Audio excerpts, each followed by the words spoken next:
বলার ভাষা তো নাই।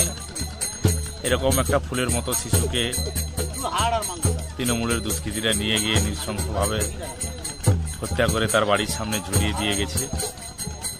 আজকে তার বর্তমান শ্মশানের কাজ চলছে, শেষ শ্মশানের কাজ চলছে। আর বাদবাকি আইনি প্রক্রিয়ার মাধ্যমে কালকে মহামান্য হাইকোর্টের মনিটরিংয়ের উপরেই কালকে পোস্টমর্টম হয়েছে। রাত্রি 12টার সময় আমরা মৃতদেহ পেয়েছি।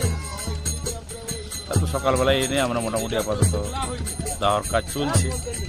আমরা মহামান্য আদালতের কাছে আবেদন করব, এরকম ফুলের মতো জীবন বা মানুষের জীবন নিয়ে যেন কোনো ব্যক্তি ছিনিমিনি না খেলতে পারে কোনো রাজনৈতিক দল।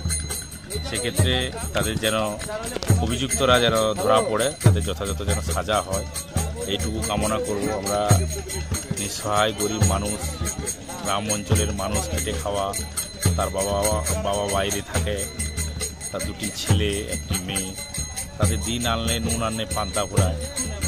আজকে কি পাপ করেছিল জানি না, যেরকমভাবে বা তার মধ্যে কি ছিল যে এরকম করে নিয়ে গিয়ে নৃশংসভাবে হত্যা করা। এটা এলাকার মানুষও বীতশ্রদ্ধ এবং মর্মাহত। যেই বাচ্চা জীবিতে একের পর এক বছরের পর বছর একটা করে খুন, চুরি প্রশাসনিক গ্যাফালতি তো আছেই, তার কারণে এরকম ঘটনা ঘটছে।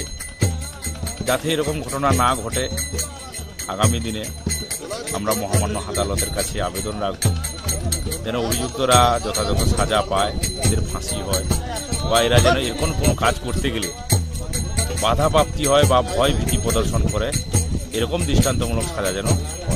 নাম? আমার নাম সুশান্ত মিদ্যা, আমার ভাই। নিজের বাড়ি মানেই মাথার উপর নিশ্চিন্ত ছাদ। ছাদকে রক্ষা করুন রোদ বৃষ্টির যাবতীয় প্রকোপ থেকে। আপনার বাড়ি নতুন হোক বা পুরনো, pen doctor leak guard vaccine, যা প্রিমিয়াম ওয়াটারপ্রুফিং সার্ভিসের মাধ্যমে বহু বছর সুরক্ষিত রাখে আপনার ছাদকে। বিশদে জানতে এখনই ফোন করুন।